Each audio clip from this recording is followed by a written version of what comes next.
You know the feeling, right? It's got to be one of the most universal feelings out there. You finish a great lunch, you get back to your desk, and then, bam, it hits you.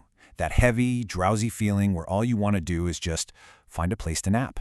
So today we're going to dive right into this and unpack the fascinating science behind that dreaded afternoon slump. Yeah, of course you have. We all have. It's that sudden wave of tiredness that just washes over you. Your focus dissolves, your energy completely vanishes. We call it a food coma, right? But it turns out this is not just in your head. It's actually written deep into our biology.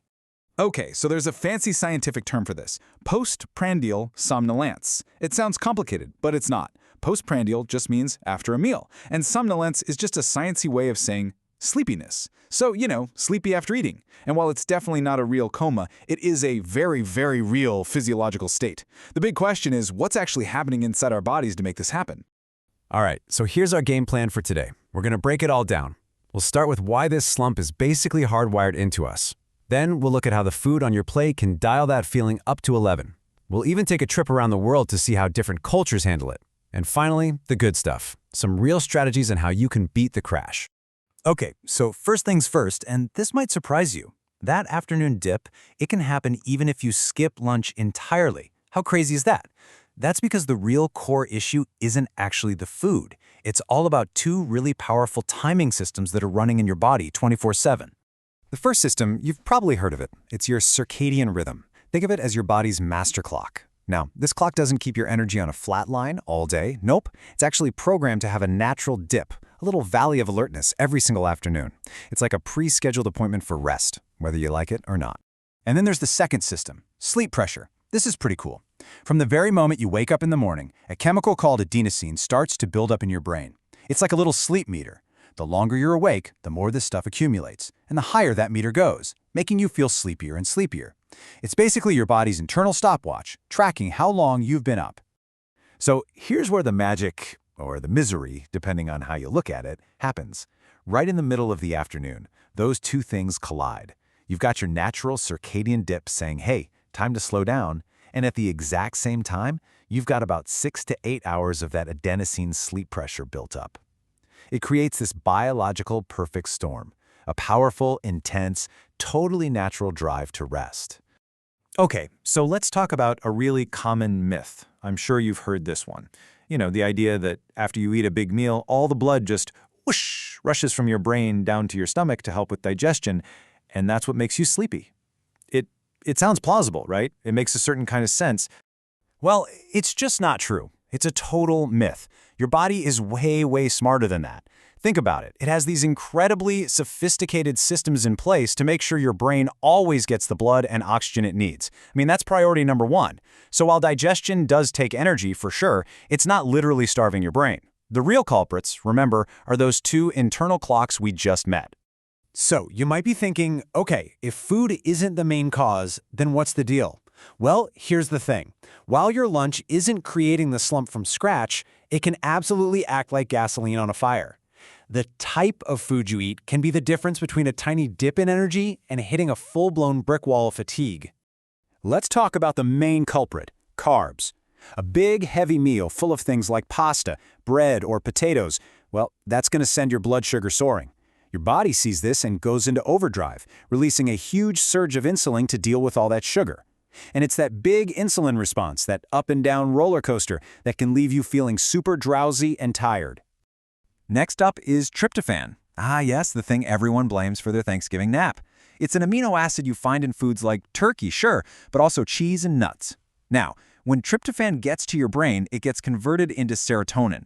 Serotonin is known as the happy hormone, which is great, but it has a double duty. It's also a key player in regulating sleep, so more serotonin can also mean more sleepy. And finally, let's not forget about fats. A really high-fat meal contributes to the slump, but it does it in a sneaky way. Fats slow everything down. They slow down how quickly your stomach empties, which means your body has to work harder for longer to digest everything. All that prolonged effort can really sap your energy, leaving you feeling heavy and just sluggish. Okay, so this afternoon dip is basically a universal human experience. It's built into all of us. And what's really fascinating is looking at how different cultures around the world have responded.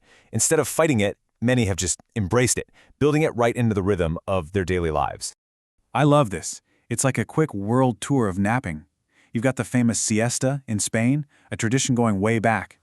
In Italy, there's the riposo, which is a longer break for a big meal and family time. Then you have Japan, with inamuri, which means sleeping while present.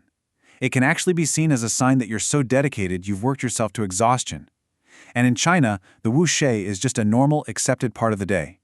All different approaches, but they all recognize one thing: the body needs a break.